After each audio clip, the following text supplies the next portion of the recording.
Harry Potter and the one that started the whole craze of turning the final chapter into 2 parts. This is the intro, bitch. So just watch my shit. And that's what I'm talking about today, Harry Potter and the Deathly Hallows Part 1. Yes, I am finishing up my series of Harry Potter reviews that I started like 6 years ago. For all 0 of you that are wondering, yes, I still have a hard-on for Bellatrix Lestrange. Who is in this fucking movie? I'm not gonna say everyone, I'm just gonna say the golden trio of people that are in this movie. Daniel Radcliffe, who has gone on to do great and amazing things, is the man, the legend, the chosen one, the Harry James Potter. As I said, he has gone on to do amazing things that I sometimes actually forget that he was Harry Potter. That is a testament to how good of an actor he is. And then we have the sexy, amazing, long-toned, legged Emma Watson as Hermione Granger. She is the smart one of the group. As far as things that she's done after this movie, I haven't watched anything she's been in after this movie. Then we have Ginger Rupert Grint as Ron Weasley. Yes, his defining trait is that he's ginger. As far as things that he's done after this, well, at first he didn't really do much. He was in a movie called Wild Target, which is a comedy that I actually fucking love. How does this movie open? This movie opens depressing as fuck. One of the first things you see is Hermione wipe the memories of her own parents. Because if the government catches up with Hermione and they go to her parents, they're gonna torture them for fun. Better they don't know who she even is anymore. Then we have the Dursleys who are leaving their home that they've spent their whole lives in, the one they raised Harry in. I mean, granted, they treated him like shit, but it is still their home. This apartment that I live in is shitty, and when I eventually leave here, it's gonna suck a little bit, just a little. Fuck my neighbors. One thing that does piss me off about the scene where the Dursleys are leaving is there is a scene in the book where Dudley tells Harry that he doesn't think he's a waste of space and he's actually grown to care for Harry. And that's a scene that isn't in the movie.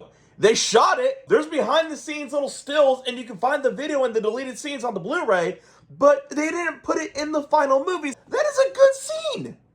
Why'd you cut it out? And of course, Ron is just brooding at the burrow. Also, another thing before I get to one of the cooler parts of the movie, Harry has this mirror that, if I remember correctly, is a part of the mirror of Erised, and it shares a twin with Dumbledore's brother, Aberforth, who saves their ass later in the second movie, and they never explain where the hell he got it. To start out the movie, we get this really cool scene where a bunch of people take Polyjuice Potion and turn into Harry. That is goofy, it's silly, it's kind of fun, and it really just is like one more fun scene before a lot of depressing shit starts. Few things in that scene. One, they don't really address the fact that Hedwig just, fucking dies. There's a scene where Hagrid is passed out and Harry has to, control the bike on his own, and they end up in, the streets of London. I love those little moments where the real world ends up clashing with the wizarding world. But they all get back to the Burrow, one of the Weasley brothers loses an ear, and Mad Eye ends up dead. At the Burrow, the Minister of Magic comes and sees Harry, Ron, and Hermione, and gives them things from Dumbledore's will. And I really love that Dumbledore gives them things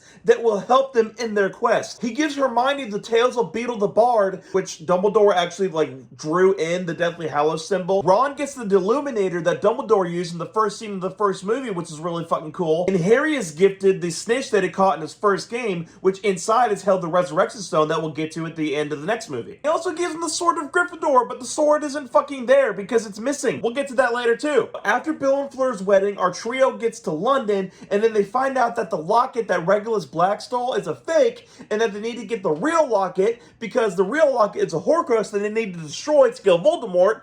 And unfortunately, that locket is held in the Ministry of Magic around the neck of Dolores Umbridge. So these little thugs break into the fucking Ministry of Magic. That's like breaking into the fucking Pentagon of the White House. You gotta remember, these are 17-year-old kids. When I was 17, I just jacked off too much. So after getting the locket from Umbridge, they escape, and then they end up camping for the rest of the movie because Ron got hurt during their escape. While they're camping, a lot of shit happens, so I'm gonna speed run this shit. So here we go. We find out that Hermione has really good perfume, so good in fact that Snatchers can smell it through their invisibility shields. Harry gets all pissed off at Hermione, so they learn that the locket makes you all pissed off and resentful. After wearing the locket all day, Ron gets all pissed off and resentful at Harry and then fucking fucks off. There was a cute little dance scene between Harry and Hermione, which is also the first time I ever heard a song by Nick Cave and the Bad Seeds. That's awesome. It's cute. Harry and Hermione go to Godric's Hollow where they find Bathilda Bagshot who has a snake inside her, Giggity. And then she falls apart from the inside out and the snake attacks Harry and they fucking leave. While camping, again, a Patronus, which if I remember correctly was Snape's Patronus, leads Harry to this little pond that has the Sword of Gryffindor at the bottom of it. Also, it's Christmas, so That water's fucking cold. Harry jumps into the water to get the sword, but the locket starts strangling Harry. It looks like he's gonna die. But luckily, Ron shows up, gets Harry out, grabs the locket and the sword, and then destroys it. And then Ron rejoins our group. The way Ron explains that he got back as he was sleeping, he heard the Deluminator speaking to him with Hermione's voice saying his name over and over again. Then this little ball of light came out of the Deluminator, and he knew if he apparated, he would go right to them, and he did. And of course, Hermione takes him back because any girl would get their panties wet after hearing a story like that. After making up with each other, they end up going to Xenophilius Lovegood's house to find out what the fuck that symbol in the book is all about. And while they're there, Tale of the Three Brothers is a story that tells you the Deathly Hallows, which make one the Master of Death if you have all three of them. The Elder Wand, the Invisibility Cloak, which is vaguely hinted to be Harry's Invisibility Cloak, the Resurrection Stone, which is the Sorcerer's Stone. At some point during this whole tale, Xenophilius calls the Death Eaters. That's fucked up. I'm actually on his side because the Death Eaters have Luna. And we all love Luna. She's adorable. Our golden trio escapes, but they run into Snatchers who end up chasing them through a really cool chase scene. Right before the Snatchers catch them, Hermione puts a stinging jinx and fucks up Harry's face. Our Snatchers end up taking them to Malfoy Manor, where Bellatrix sees the Sword of Gryffindor, which is supposed to be in her vault, so she ends up torturing Hermione to find out what else they took from her vault. We know for a fact that if she's that worried about something being taken from her vault, there's probably another Horcrux in there. While Hermione is being tortured,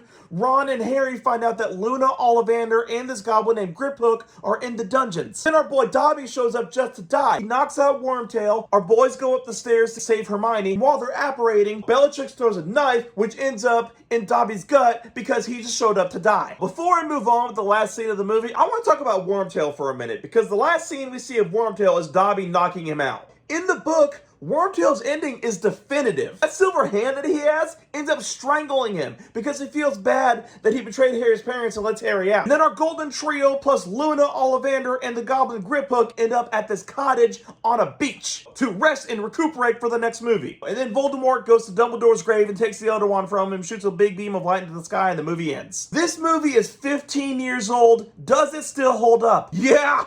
It really does. The sound mixing is great. The cinematography is beautiful, especially a lot of times after camping. All the performances are on point. Not one bad performance is in this movie. And I will say that Harry Potter and the Deathly Hallows Part 1 is the shit. This shit is the fucking shit.